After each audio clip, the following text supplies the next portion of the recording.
बिस्मिल्लाहिर्रहमानिर्रहीम बिस्मिल्लाहिर्रहमानिर्रहीम। अच्छा जी, अज असी मशक जिहड़ी है पहली मशक सी हरूफे तहजी वो असी अलहमदुलिल्लाह मुकम्मल कर ली है। तो हुण असी इहदे नाल अगली मशक शुरू करांगे। उस मशक दे विच इह होएगा कि बे नाल अलफ किद्दां लगाउणा, बे नाल बे किद्दां लगाउणी, बे नाल जीम किद्दां लगाउणी है। हुण असी इस मशक दी जिहड़ी है ना प्रैक्टिस करांगे तो ये लिख के दसांगे कि इन्हों लफ्ज़ों को ऐदा बनाना वा। अलहमदुलिल्लाह उम्मीद करांगे कि तुसीं इस तो फ़ायदा उठाओगे। मिनश्शैतानिर्रजीम बिस्मिल्लाहिर्रहमानिर्रहीम। अज साडी मशक है मशक नंबर 14 जिहदे विच असीं बेरे बाहर जिहड़ा वो दसांगे कि यह चीज़ जिहड़ी है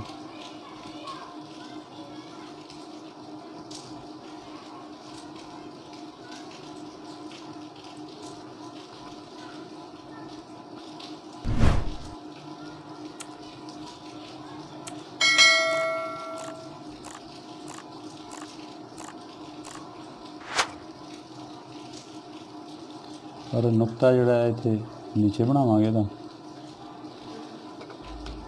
ये रेह की शक्ल ही हुंदी है कि बकायदा जिद्दां रेह बन गई है तो ये उत्ते बे लगाउणी है।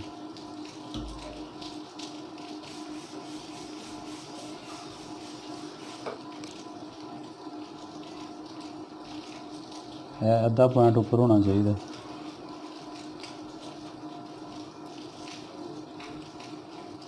एक कत होना चाहिए, एक कत तो बाद इनू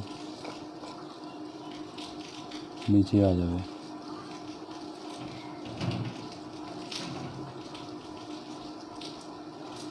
और नुकता जरा इस लाइन तो बनाया जाए।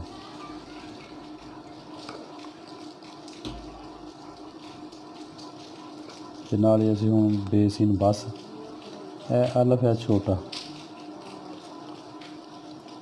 कोने के नाल इहदा दंदा बनावांगे और दूसरा दंदा भी इहदे जिड्डा ही होएगा। तीसरा दंदा जिहड़ा ना वो इहदे नाल बड़ा होएगा और यह टेढ़ा होएगा, नीचे आएगा। आस्ता आस्ता दंदे जिहड़े ना नीचे आउणगे। फिर असीं इहनूं थोड़ा जिहा अंदरों लैके आवांगे, इहनूं थोड़ा जिहा बाहर लै जावांगे।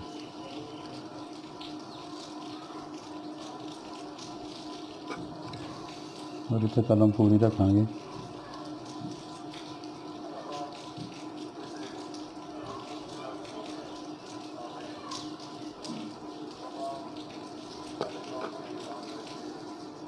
नुकता इत्थे बनावांगे।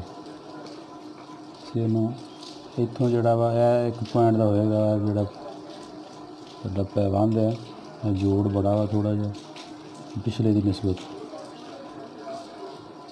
इदां ही असीं जिंदा घेरा जिहड़ा इहदा इत्थों असीं चैक करांगे ते 3.5 3.5 पॉइंट होना चाहिए वा।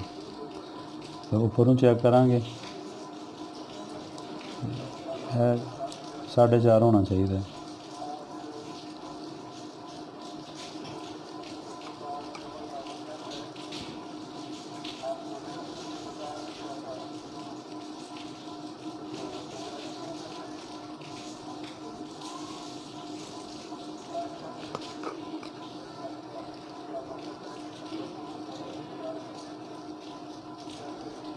घेरे जो बंदा एक नून का घेरा बना लेंदा तो सीन का स्वाद का लाम का सारे घेरे एक जैसे होंदे ने।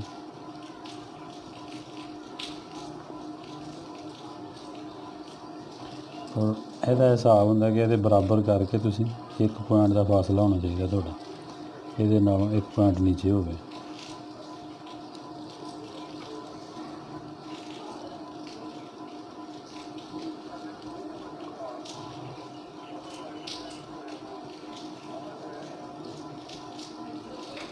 ਇਹਦੇ 'ਚ ਨਸਤਾਲੀਕ ਦੇ ਵਿੱਚ ਇਹ ਹੈ ਕਿ ਕਲਮ ਜਿਹੜੀ ਤੁਹਾਡੀ ਹੈ ਨਾ 3 ਜਗ੍ਹਾ ਲੱਗਦੀ ਹੈ। ਕਿਤੇ ਪੂਰਾ ਕੱਤ ਲੱਗਦਾ ਹੈ, ਕਿਤੇ ਅੱਧਾ ਲੱਗਦਾ, ਕਿਤੇ ਪੌਣਾ ਲੱਗਦਾ। ਮਸਲਨ ਇਹ ਜਿਹੜਾ ਜੋੜ ਆ ਇਹ ਇੱਥੇ ਪੌਣੇ ਕੱਤ ਦਾ ਹੁੰਦਾ, ਇਹਨੂੰ ਇੱਦਾਂ ਚੈੱਕ ਕੀਤਾ ਜਾਵੇ।